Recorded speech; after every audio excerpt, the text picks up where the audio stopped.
Alhamdulillah hamdan katsiran thayyiban mubarakan fi kama yuhibbuna rabbuna wa yarda.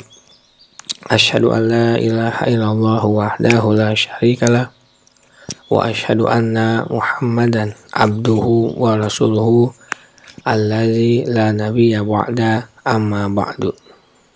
Masuk kita pada tafsir Quran surat Yusuf, surat yang ke-12, ayat yang ke-23 sampai dengan 29.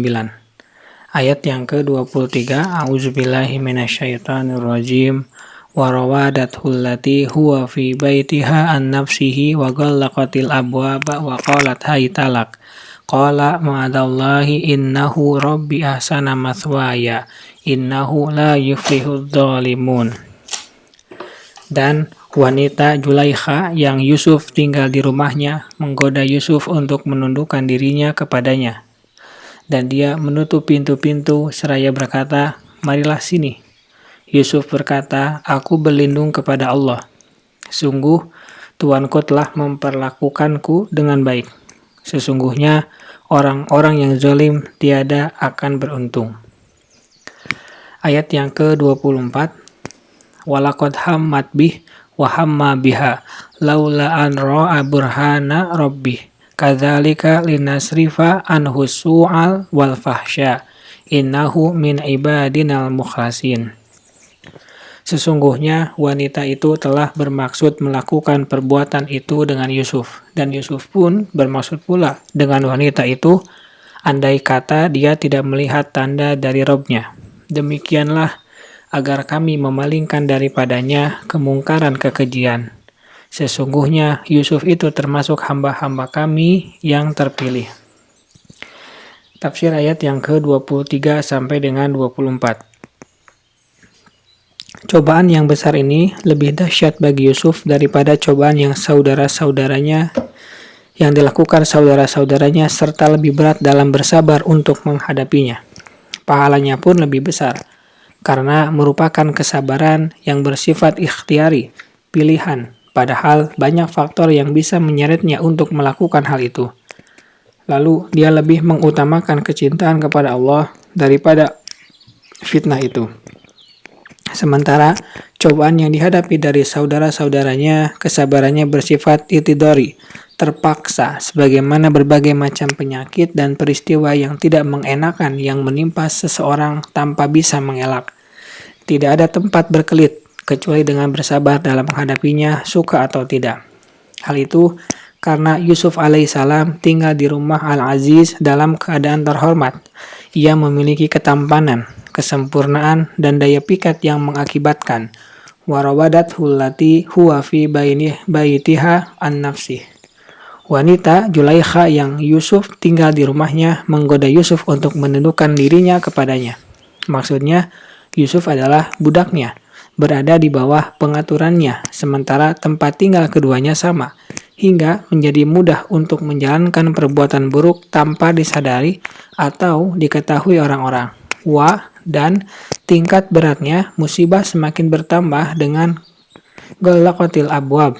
Dia menutup pintu-pintu, sehingga tempat menjadi benar-benar kosong, dan mereka berdua merasa aman dari kehadiran seseorang kepada mereka berdua, karena pintu-pintu sudah terkunci.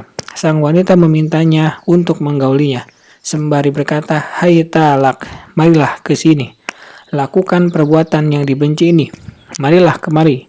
Ditambah lagi, ia orang asing di sana. Rasa malu orang seperti dirinya tidak seperti rasa malu yang muncul ketika ia berada di kampung halamannya sendiri dan di tengah orang-orang yang mengenalnya.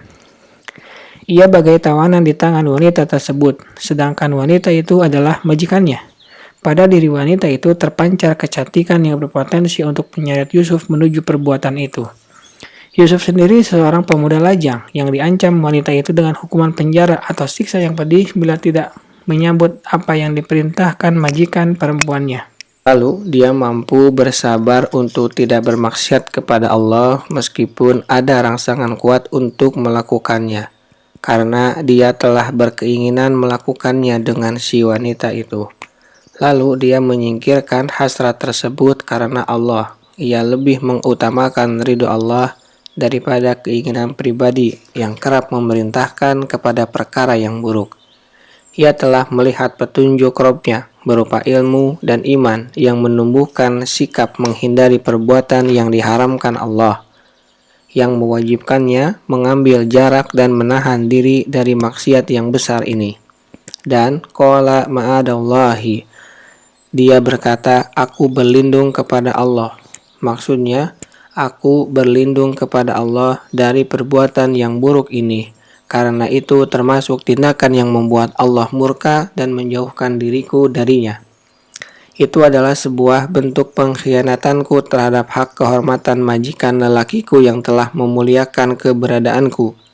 Maka tidak sepantasnya aku membalasnya dengan memperlakukan istrinya dengan balasan yang sangat jelek. Itu bentuk perbuatan aniaya yang paling besar, dan orang yang berbuat kezaliman tidak akan pernah jaya. Ringkasnya, Allah menyusun berbagai penghalang baginya dari perbuatan itu, yaitu ketakwaan kepada Allah, memperhatikan hak majikan yang telah memuliakannya, memelihara diri dari tindakan aniaya yang mana pelakunya tidak akan selamat. Demikian pula anugerah yang Allah berikan kepadanya berupa petunjuk iman yang menuntut munculnya ketaatan untuk mengerjakan perintah-perintah dan menghindari larangan-larangan. Inti dari itu semua, Allah telah memalingkannya dari keburukan dan perbuatan yang keji itu, karena ia tergolong hamba-hambanya yang ikhlas kepadanya dalam beribadah, dan Allah sudah mengikhlaskan hati mereka, memilih dan mengistimewakan mereka bagi dirinya, mencurahkan kepada mereka beraneka kenikmatan dan menyelamatkan mereka dari berbagai keburukan. Dengan itu semua, mereka menjadi insan-insan pilihannya. Kita lanjutkan pada bagian berikutnya. Subhanaka Allahumma wa bihamdika asyhadu an la ilaha illa anta astaghfiruka wa atubu ilaik. Assalamualaikum warahmatullahi wabarakatuh.